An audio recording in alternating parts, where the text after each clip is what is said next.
Hi, this is Rebecca Sirkel, and today I'm going to be teaching you a couple of ways to stretch and open up your hip flexors. So, this is Ed, and what I'm going to have him do is lay over this. So go ahead and lay on your back. So at home you can use a towel. This is a rolled up mat, something to elevate your hips that's comfortable. So I'm going to have you go ahead and just push down through your feet and lift your hips up off the mat. I'm going to slide this underneath. So when we elevate the pelvis, the hips, you can relax back down. It just gives us that opening effect a little bit better. You could also obviously do this if you're a Pilates teacher, if you have a small barrel, that's even higher, so that's a little more of a stretch. Okay, so the first exercise, very simple. You can just bring your arms down on the mat. You arch and curl. So curl your tailbone under, and that's gonna shorten the hip flexor. Just keep your hips on the mat, and then go the other way. Arch, tip your tailbone towards the mat and away from you towards your knees. And that's opening the front of the hips. Yeah, so continue that back and forth with breath.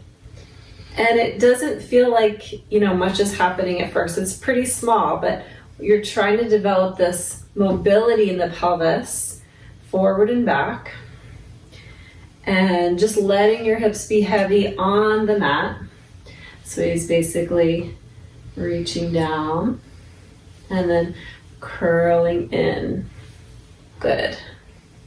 Okay, so now that you've got that feeling of tipping forward and back, we're going to bring one knee into the chest and place your hands underneath your thigh. Just place your hands here. Stretch your other leg down on the mat. You'll do that same action. So now this leg is going to be getting the stretch because the front of this hip is open. So he's not really pulling the knee in, he's just holding on to it, and then you're going to arch. So stretch your pelvis away from you and then curl tail to you. So when you arch, you open through the front of the hips, and when you curl, you shorten. And you definitely don't want to create any tension in the neck or shoulders doing this. You want to let that be relaxed. So it's just a very subtle move. It doesn't have to be big at all, but you just breathe and let it happen. And let's do the other side. So go ahead and replace your right foot. Bend your left knee in. Extend this leg all the way out. And again, you're not pulling it to you because you want to be able to move your pelvis. You're just holding there for stability. And you arch, so tailbone away from you, and curl tailbone towards you. We don't want to create any extra tension here because it'll inhibit the amount of stretch you can get in the front of the hips. Okay, breathing, letting your inhale guide you forward, and your exhale curl your tail to you.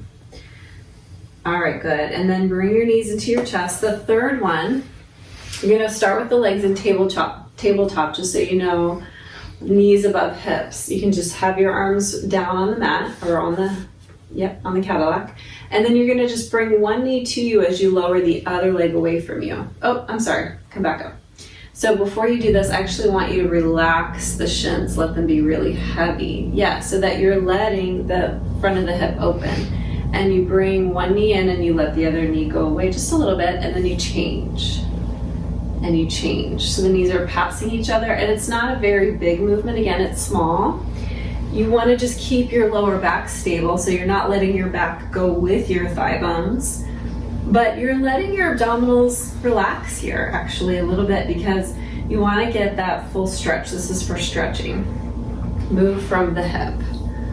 So you can kind of guide your client to move, maybe put a little bit of weight down into the thigh bone to get it to sit into the socket. Good. And then go ahead and put your feet down. You can lift your hips up and take the towel out and just feel the difference now. Lay down all the way. It should feel different. I hope it does for you. Good luck with that, and thanks for watching.